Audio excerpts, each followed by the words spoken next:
Bom, pessoal, retomando então a partir do exercício que tínhamos parado, vamos continuar resolvendo a equação exponencial. Então eu tenho aqui uma equação onde eu tenho 3 elevado a 2x mais 4 vezes 3 elevado a x menos 3 elevado a x mais 1 igual a zero.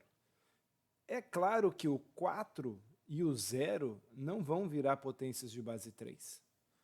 Nenhum dos dois vira uma potência de base 3. Então o que eu vou fazer? Eu vou cuidar das outras potências para que apareça simplesmente o 3 elevado a x, porque aí eu posso usar aquela estratégia de mudança de variável, beleza? Aqui, na primeira potência, 3 elevado a 2x, eu tenho uma multiplicação no expoente, 3 elevado a 2 vezes x. Multiplicação no expoente vem de potência. E aqui no 3 elevado a x mais 1, eu tenho uma soma nos expoentes. E a adição nos expoentes vem da multiplicação de potências de mesma base. Então eu vou retroagir nessas propriedades. Então eu vou colocar 3 elevado a x elevado ao quadrado, o 4 vezes 3 elevado a x eu só estou repetindo, e 3 elevado a x vezes 3 elevado a 1. Nota que quando eu faço isso, eu consigo então separar a potência 3 elevado a x nos três termos, né, desse primeiro membro da equação. E aí eu posso substituir isso por uma outra letra. Escolhi aqui a letra W para mudar um pouquinho. E aí vou resolver, então, agora em função de W. W ao quadrado mais 4W menos 3W, né, que 3 elevado a 1 vale 3, igual a zero. 4W menos 3W dá para operar, vai ficar um W só. Então, W ao quadrado mais W igual a zero. É uma equação de segundo grau, mas incompleta. Então, não preciso nem ir para a fórmula de Bhaskara, eu posso colocar o W aqui em evidência. E aí eu tenho duas soluções, né? Ou esse cara igual a zero, ou esse cara igual a zero. Então, a primeira resposta, o W seria igual a zero, na segunda resposta, o W seria igual a menos 1. Então, estão aqui as duas soluções para o W. W1 igual a zero, W2 igual a menos 1. Volta para a potência 3 elevado a x. Então, eu tenho 3 elevado a x1 igual a zero, 3 elevado a x2 igual a menos 1. Nós vimos anteriormente, né, no vídeo anterior, no item anterior, que eu tinha uma potência de base positiva e que estava dando um resultado negativo. Isso era inviável. Então, aqui no segundo item, isso acontece de novo. Eu sei que isso é inviável. E no primeiro item, eu tenho uma potência de base positiva, 3, que está dando resultado zero. E isso também é inviável, né? 3 elevado a um expoente real nunca vai dar zero. Ah, mas 3 elevado a zero é 1, não zero. Ah, mas e se eu for aumentando esse expoente? Vai dar uma potência cada vez maior. E se eu for diminuindo, colocando expoente negativo? Vai inverter a base, vai ficar 1 dividido por 3 elevado a alguma coisa. Mas isso nunca vai dar zero. Então, eu tenho aqui que nem na primeira, nem na segunda igualdade existem valores de x que transformem aquela igualdade numa verdade. Conclusão, eu não tenho raízes para essa equação. Essa equação é impossível. E qual é o conjunto solução de uma equação que não possui raízes? Conjunto vazio. Beleza? Então, pode acontecer de você ter uma equação exponencial bonitinha, consegue trabalhar com as potências, mas quando você chegar no final, você não consegue gerar essa igualdade de duas potências de mesma base. Veja que isso é diferente daquela expressão 3 elevado a x igual a 5, porque 5 é um número positivo. Eu consigo chegar numa imagem 5, só é difícil descobrir quem é esse expoente. Agora, numa imagem 0 ou numa imagem negativa, eu não consigo chegar com uma potência de base 3. Tá bom? Vamos ver agora um sistema de equações. Então, agora eu trouxe duas equações no mesmo problema. As duas equações têm as mesmas variáveis x e y. Só que na primeira equação eu tenho 2 elevado a x, 4 elevado a y, igual a 1 meio. Será que eu consigo trabalhar isso tudo para a potência de mesma base? Bom, a dica está na primeira potência, né? 2 elevado a x, o 4 vira base 2 facilmente e 1 meio também vira base 2 facilmente. Então, eu vou trabalhar 2 elevado a x, que multiplica o 4, que é 2 ao quadrado, elevado a y, igual a 2 elevado a menos 1, que é 1 meio. 2 elevado ao quadrado elevado a y, potência de potência, conserva a base e multiplica os expoentes. 2 elevado a 2y. Multiplicação de potências de mesma base, 2 elevado a x vezes 2 elevado a y, conserva a base e soma os expoentes, x mais 2y. E nesse momento eu já poderia simplificar as bases e igualar os expoentes.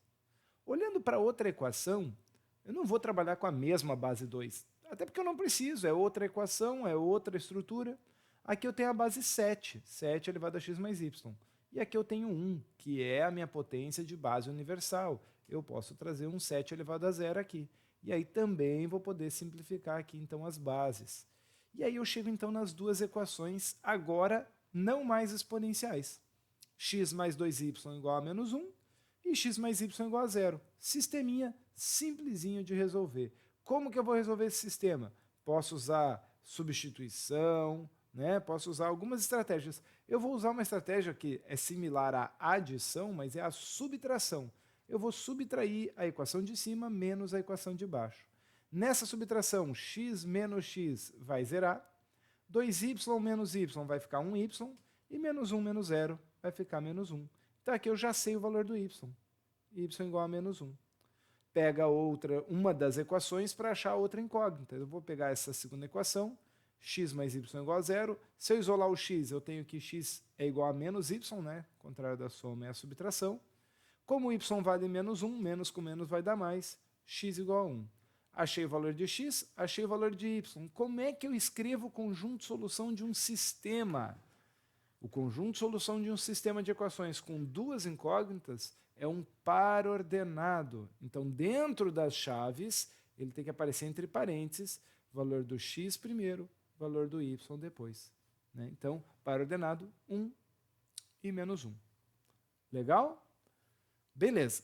Fechamos essa ideia de como resolver equações exponenciais. Isso é muito importante, a gente vai continuar resolvendo equações exponenciais aí, mas agora a gente vai iniciar o estudo das funções exponenciais. Porque ao invés de eu resolver agora só uma equação, eu posso pegar essa estrutura com uma incógnita no expoente e trabalhar através de uma função.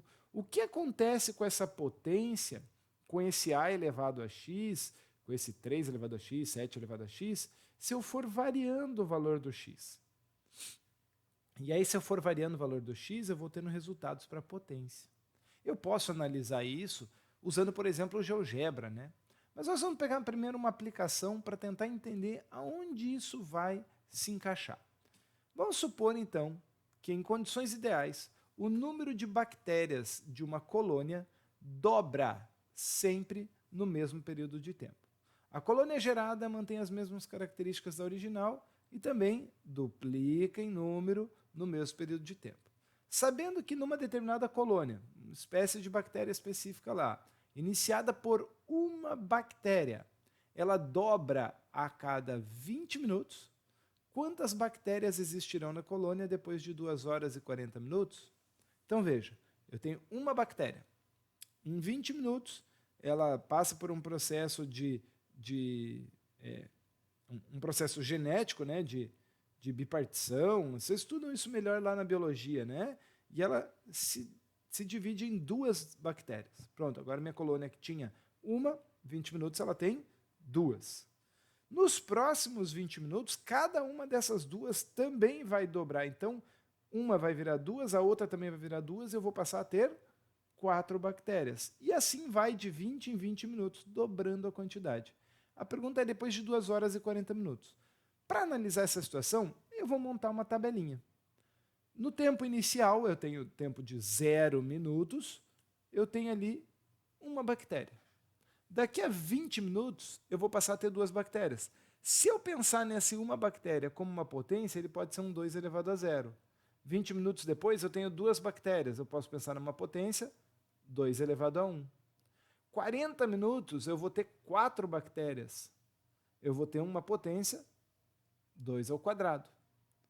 Como eu vou sempre multiplicando por 2, eu vou dobrando, o próximo resultado vai ser o resultado anterior vezes 2. Se o resultado anterior já era uma potência de base 2, ao multiplicar por 2 de novo, eu vou somar uma unidade no expoente. Então, em 60 minutos, que é equivalente a 1 hora, eu vou ter 2 ao cubo, 8 bactérias. Entendeu? 1 hora e 20, 2 à quarta, 16 bactérias. E assim por diante. Então, quando eu chegar com 2 horas e 40, eu vou ter 8 intervalos de 20 minutos. Em 1 hora eu tive 3 intervalos, em 2 horas 6 intervalos, 40 minutos são mais 2 intervalos, dá 8 intervalos de 20 minutos. 8 intervalos de 20 minutos, então eu vou ter 2/8 bactérias, que equivale a 256 bactérias. Nossa, cresceu de 1 para 256, exatamente. Mas nos próximos 20 minutos ela cresceria mais 256 bactérias, ela dobraria de tamanho. Esse é o comportamento de uma função exponencial. O seu crescimento, nesse caso a gente está vendo um crescimento, existem também funções decrescentes, a gente vai ver isso mais para frente, mas a sua variação ela é exponencial, ou seja, ela é acelerada, ok? Ela é acelerada, ou no caso da decrescente, a gente vai ver que ela é desacelerada. Isso quer dizer que se eu pegasse o meu período de tempo, aqui no caso 2 horas e 40 minutos, e dividisse em intervalos de 20 minutos, a quantidade de bactérias seria 2 elevado à quantidade de intervalos. Então, se eu disser que eu tenho K vezes 20 minutos de tempo, a quantidade de bactérias é 2 elevado a K. Ok? Então, por exemplo, sei lá, 6 horas. Poxa, cada hora tem 3 intervalos. 6 vezes 3, 18. O número de bactérias já vai ser 2 elevado a 18, que é um número muito grande. Em 6 horas, a quantidade de bactérias cresceu muito. Beleza? Percebe-se, então, né, para resolver esse problema que ele tinha dado, que em 2 horas e 40 minutos a colônia vai ter 256 bactérias. Extrapolando o comportamento, então, a gente pode chamar de Q de T a quantidade de bactérias após um intervalo de 20 vezes T minutos. Então, T intervalos de 20 minutos. E aí eu posso dizer que essa quantidade é 2 elevado a T. E essa expressão é o que eu vou chamar de função exponencial. Basicamente, a definição de uma função exponencial é uma função de reais em reais, tá? É uma função exponencial de base A. Quando existe essa base A, que é uma base real positiva, estritamente positiva, esse asterisco não permite que seja zero, ela é estritamente positiva, e diferente de 1, tal que f de x igual a elevado a x para todo x pertencente aos reais. Isso é o que nós vamos chamar de uma função exponencial. Então, por exemplo, tem aqui 3 funções exponenciais. g de x igual a 1/3 elevado a x, vê que a base 1/3 é um valor positivo maior do que 1. h de x igual a 0, maior que 1 não, perdão, maior que 0, né? Positivo, diferente de 1. h de x igual a 0,2 elevado a x, novamente, uma base real positiva diferente de 1. y igual a raiz de 5 elevado a t. Nota que aqui eu coloquei uma base que é uma raiz, mas isso não importa. Raiz de 5 é um número real positivo diferente de 1? Sim. Então, beleza, isso é uma função exponencial. Além dessas funções exponenciais, que são funções simples, tá? Uma base real positiva diferente de 1 elevado ao expoente x apenas. Existem outras funções que são derivadas dessa. Por exemplo, uma função f de x igual a 5 elevado a 3x mais 1. Ela tem um comportamento similar a uma função exponencial. Ela não é uma função exponencial propriamente dita, mas seu comportamento é parecido porque ela vem da ideia de uma função exponencial. Tá? m de x igual a 7 vezes 3 elevado a x. Dentro dessa função eu tenho uma parcela exponencial, comportamento similar. z igual a 4w menos 3. Dentro dessa função z eu tenho uma parcela aqui exponencial, comportamento similar. Não é idêntico ao de uma função exponencial, mas é um comportamento similar. E nós veremos que o gráfico de uma função exponencial é uma curva. Não é uma parábola, como era o gráfico da função quadrática, mas é uma curva. E o comportamento dessa curva vai depender diretamente da base da potência. Vamos ver agora, então, 2 exemplos. Peguei 2 funções bem simples e bem parecidas, inclusive. f de x igual a 2 elevado a x e g de x igual a 1 meio elevado a x. 2 e 1 meio são bases parecidas. 1 meio pode ser escrito como 2 elevado a menos 1, é o inverso de 2, ok? E aí a gente vai analisar o comportamento dessas 2 funções agora. Então vem comigo. 2 elevado a x, como é que eu vou analisar o gráfico dessa função? Eu preciso de pontos.